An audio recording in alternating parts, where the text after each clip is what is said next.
Big ബോസിൻ്റെ അടുത്ത promo വന്നിരിക്കുകയാണ്. ജയിൽ നോമിനേഷനാണ് പ്രമോയിൽ കാണിച്ചിരിക്കുന്നത്. ആദ്യമായിട്ട് നോമിനേറ്റ് ചെയ്യുന്നത് അക്ബറാണ്.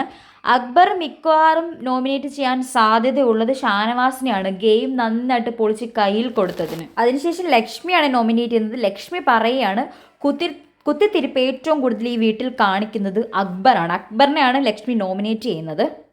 അതിനുശേഷം ആര്യനാണ് പറയുന്നത്. ആര്യൻ ഇങ്ങനെ പറയുന്നുണ്ട്, നിങ്ങൾ ജയിലിൽ പോയിട്ടും പിന്നെ നന്നാവില്ലെന്ന് പറയല്ലേ പ്ലീസ് എന്ന്. മിക്കവാറും നമ്മുടെ അനീഷിനിട്ട് കൊടുക്കാനാണത് സാധ്യത. അതിനുശേഷം നമ്മുടെ സാബുമാനാണ് നോമിനേറ്റ് ചെയ്യുന്നത്. സാബുമാൻ ഒബ്വിയസ്ലി ഷാനവാസിനെയാണ്. കാരണം ഷാനവാസ് ആണല്ലോ ഗെയിം പൊളിച്ച് കൈ കൊടുത്തത്. അപ്പം അതിൻ്റെ ഒരു ഫ്രസ്ട്രേഷനാണ് സാബുമാൻ കാണിക്കുന്നത്. ഒരു സീക്രട്ട് ടാസ്ക് വന്നാൽ പോലും അതിനകത്ത് നിങ്ങളെ എങ്ങനെ വിശ്വസിക്കുമെന്നാണ് സാബുമാൻ ചോദിക്കുന്നത്. അപ്പോൾ ഷാനവാസിൻ്റെ ഫേസ് കാണിക്കുന്നുണ്ട്. ഷാനവാസ് ഞാൻ എന്തോ വലിയ ഗെയിം ഇവിടെ കളിച്ചു, ഗെയിം ചേഞ്ച് ചെയ്തു എന്നുള്ള രീതിക്കൊക്കെയാണ് അവിടെ ഇരിക്കുന്നത്.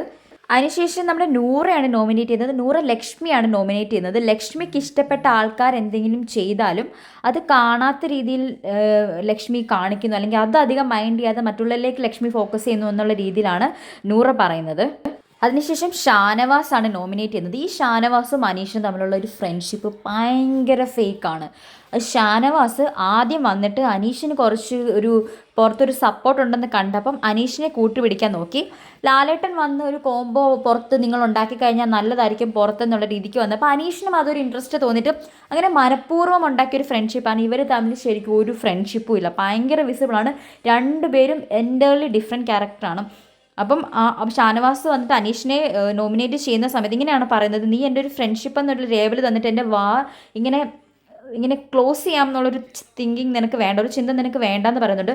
അനീഷ് അതിന് കൗണ്ടർ എന്തോ പറയുന്ന സമയത്ത് എല്ലാവരും ഇടപെടുവാണ്. ആദ്യം ചോദിക്കുന്നു, നിങ്ങൾക്ക് എന്തിൻ്റെ പ്രശ്നമാണ്, നിങ്ങൾ പറഞ്ഞപ്പോൾ ആരെങ്കിലും കയറി ഇവിടെ ഇങ്ങനെ പ്രശ്നം ഉണ്ടാക്കി, നിങ്ങൾ എന്തിനാണ് ഇവിടെ കിടന്ന് ഇങ്ങനെ ബഹളം ഉണ്ടാക്കുന്നത്? കാരണം എപ്പോഴും അനീഷിൻ്റെ ഒരു ക്യാരക്ടറാണ്. ആരെങ്കിലും അവിടെ നോമിനേറ്റ് ചെയ്യുന്ന സമയത്ത് അനീഷ് അപ്പം തന്നെ ഇരുന്ന് വലിയൊരു പ്രശ്നമാക്കി സംവാദം നടത്തും. അനീഷ് നോമിനേറ്റ് ചെയ്യുന്ന സമയത്ത് അനീഷ് വലിയൊരു ഒരു 1.5 മണിക്കൂറത്തെ സംവാദം നടത്തും.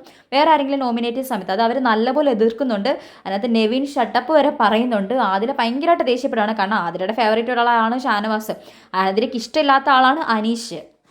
പിന്നെ ശരിക്കും ഈ വട്ടം അനീഷിനെക്കാട്ടിലും പോകാൻ വേണ്ടിയിട്ട് ഡിസേർവിങ് ആയിട്ടുള്ളത് ഷാനവാസ് തന്നെയാണ്. ഈ ഗെയിം പൊളിച്ച് കൈ കൊടുത്തതിന് ഷാനവാസാണ് പോകാൻ ഡിസേർവിങ് ആയിട്ടുള്ളത്.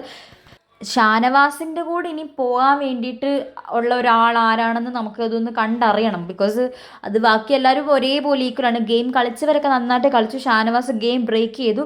ഒബ്വിയസ്ലി ഷാനവാസ് ജയിലിൽ പോകണം.